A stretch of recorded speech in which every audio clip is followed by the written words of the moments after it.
حالا احوالتون چطوره بچه‌ها؟ خوش اومدید به یه ویدیو دیگه از بازی نامداران. ما همینطور که میبینیم ما جمعمون رسید به اینکه بتونیم یه صندوقچه خرد بزنیم. اینجا هم یه دونه صندوقچه چوبی برامون باز شده. اول بریم چوبی رو باز کنیم. Let's go. بچه‌ها اگه واقعا ازتون خواهش میکنم، اگه که شما خیلی لطف دارید، خواهش میکنم ازتون کانال روبیکا و کانال آپارات ما رو واقعا دنبال کنید. آدم با دنبال کردن شما واقعا انرژی میگیره. خب میریم برای باز کردن صندوقچه خرد.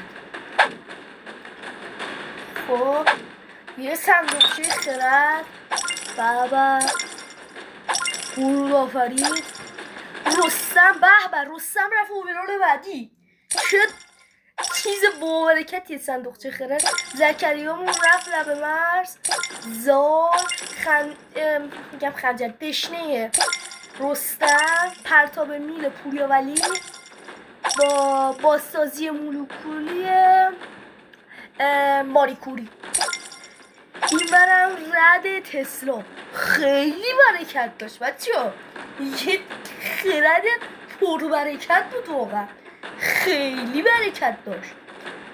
تا ویدیوهای بعدی، نماسته.